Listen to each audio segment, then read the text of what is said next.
This goes down for sure this time. So engine, of course, as you guys know, caught fire over there, so I gotta refinish that whole area. Aside from that, I have the whole outside that needs redone. I mean, paint chipping here, cracks, side skirts, doors. Essentially, this whole car is getting painted except for the roof. Everything else gets paint. Might as well refresh it before delivery and get it super duper clean. And me, it's 2019. It can't be on 2018 shit. So I think what I'm gonna do for tonight is just remove all the major panels, and then mechanical I'll worry about next weekend, because when the car is down, pushing this is not easy at all. So yeah, let's remove some panels and then get to it. Okay, we did more than I expected, as you guys can see. I didn't plan on touching this motor tonight, but it kind of just happened. So yeah, I started taking shit apart, and really now I just need to get this off, get this sent to Tile, get the manifold off, get it to Knox over at Karam Concepts, and yeah, no, it's getting there. Of course, this took, you know, seconds. I mean, the fenders popped off with a few bolts, side skirts were just 2 quick latches, my bumper was 2 zip ties. I mean, my whole exterior was stripped within like 10 minutes, I'd say. 10 minutes, the whole thing was stripped. So I was like, might as well do some engine work. So she's officially down until further notice. So you guys stay tuned and keep an eye out, because it's going down. You guys want to see the beautiful weather we got out here? Yikes. 2 weeks straight. Go away. If only. But we live in Oregon, so we're used to it. Rain. So that's what makes for the off season. That's what makes for what I'm about to do right now. And this makes for why the car's down in the first place. So as you guys know, got new wheels on her. I'm actually gonna pop the brakes off. These are going a different color. I was thinking about doing this a different color, but I think black is fine. This goes a different color. Just got this thing off. That was a pain in the ass, just because the access, sure, you had access to the top, but getting access to these bottom bolts was a pain. But with that off, I now have access to all of this to sand away, do my thing, get it nice and flat so we can refinish it. I'm actually gonna end up refinishing this whole side.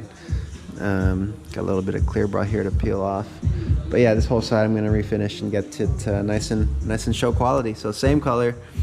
Manifold is getting redone by my buddy Knox at Karam Concepts. This is the main reason. This was just a huge eyesore. I mean, look at all the, from the fire extinguisher, I think it like, I don't know, it's like engraved itself into it. See right there. And I had an exhaust leak. So I can flatten this out, put it through a belt sander. Yeah, and that flange is just hideous. But yeah, I guess I gotta make some progress while I can. So pop brakes off, and we are going to, not we, but I am going to sand the hell out of that.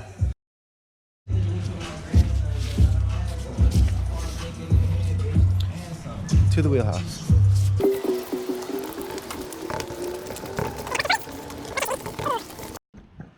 So when I said wheelhouse, we got Cosmos S1s, Cosmos XC206, BC4s. Ooh, look at that concav. Yeah.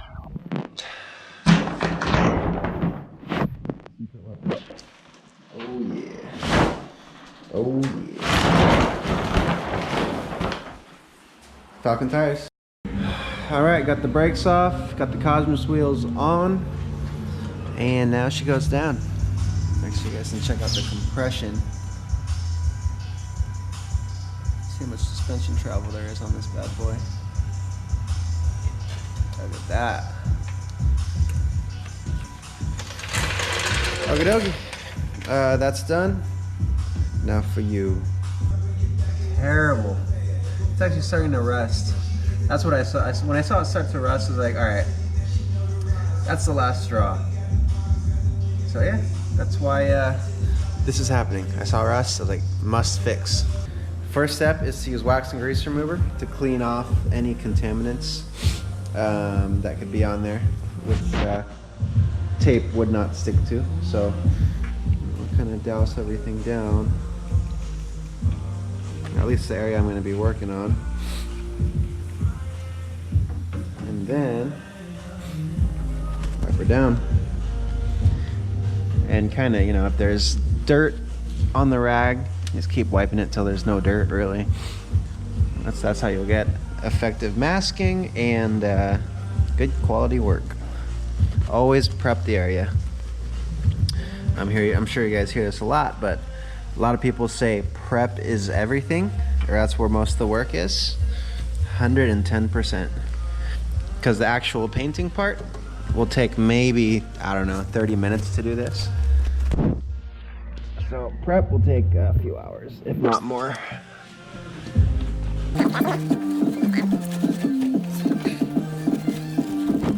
Next step is tape off the border, as in like the area you are going to be working.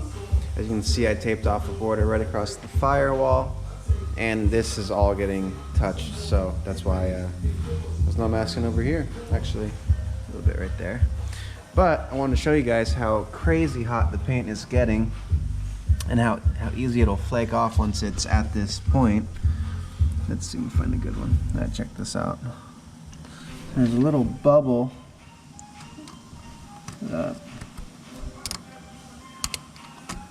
Once I can get inside of it.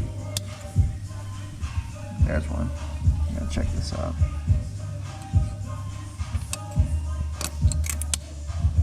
Flicks right off. There's a fat chunk right there. All right, time to see what we can do. A few hours later, this thing actually came in clutch. Not sure if anyone's ever used one of those, but got up in there nice and clean. So yeah, 80 gridded and used that buffer wheel to get most of that off. Now I just gotta stuff up the area I'm painting with some red Scotch-Brite. Much fucking better, I'll tell you that much. Much better sight. 3 hours, 4 hours later, we got what we were trying to accomplish done. So I actually taped the border around the area I'm painting. I went ahead and prepped it. The next step on this is to prime it. You guys can see all the various layers of paint. I had to flaking all that off was a pain in the ass. Thank God for this thing. And of course sandpaper, DA, Scotch-Brite. Yeah, it was fun. But you can see all the crustiness is gone. Much better. I didn't even notice there's a little bit on the firewall too, so did a little bit more masking. Still got a mask down there. So yeah, I'm gonna paper, get this all ready for primer. Don't get overspray on my engine, and we'll shoot some primer. Okay, doke. I got my general area masked. Now it is time for a little bit of etch primer. So this is what you're gonna want to put on bare metal.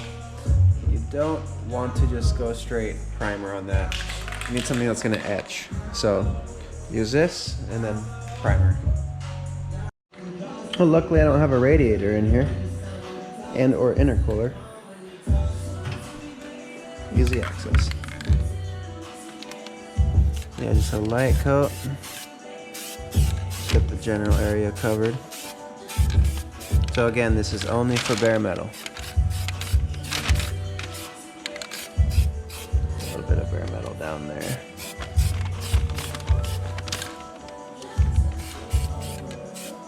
A little bit up there.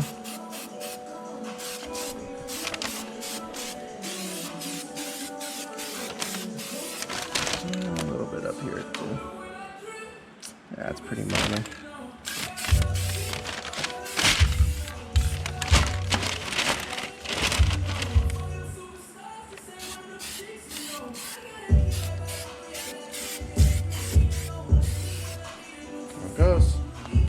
Edge primer, done. As you guys can see, it's a super thin coat, so it's not filling anything by any means, so it looks a little rough still. Now I add the filler primer, which I use out of a spray gun. So this one I can't really film and do. You guys can see a little general concept, but yeah, I'll spray this and I'll show you guys the after. That is a repair right there. That is filler primer applied. Kind of the whole area where it got super hot, but it was super labor intensive to get that old paint off. But, you know, night and day difference in how it looks. So what we do is we wait to sand that. Probably wait till Monday to do that.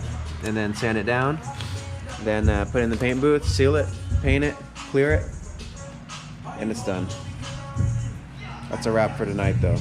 It's too late.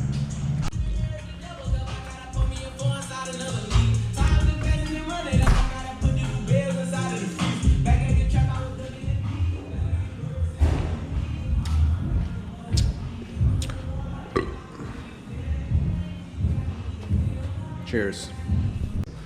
Actually, I have the heat lamp on it right now, but I did a little bit of filler work and a little more primer, which means I gotta sand it, and I can't sand it until it's fully dry. So it's getting there, but this is sure helping right here. Nice, looking good. Not quite, and see little cracks like this will pop up. You can kind of see it right there. So just little cracks still, because all this had to be ground all the way out because it was all cracked and chipped. So this was all bare metal essentially, or I had to get it to bare metal. Still little pieces of paint, still, you know, being a pain. So I gotta grind that down, and hopefully that'll be good to not reprime it, but we'll see. All right, so you guys can see firsthand that little crack. This much work had to be done. And you can see I really had to get it down to the core, just because that's where the crack was. So that's why it's a pain fixing this kind of stuff. Got to get it completely stripped if you don't want it to fail again. But I think we're ready for a full scuff down now. Looks good to me. This thing did work. And we are prepped for sealer basically. So what I did was I took 400 grit to it, leveled it out, got it nice and smooth, and then Scotch-Brighted the rest of it. All those little tight areas, it's impossible to get your hand in there and try to get every crevice, so Scotch-Brite does the trick pretty good. But I ran into a dilemma as far as masking goes. To try to mask this with the hood on, you can just see that doesn't look fun. So I gotta pop the hood off. I already popped my coilover bolts off, so I can scuff up in between there and then jack it up so that doesn't get overspray on it. Doing this alone is gonna be interesting. We'll see how it goes. So as I was masking, I realized behind here the fire and or heat is baking off my undercoating. Check this out. This flakes off. Look at that. That is satisfying to peel off though. That's crazy. So yeah, it's bare metal, chilling. Guess I better address that. Oh yeah. Damn, that's an R. Let's stick a knife in there. Oh, here's a good chunk. Oh yeah. And basically wherever it was hot, oh, this is a huge chunk. Check this out. Fat. Oh yeah. Oh fuck.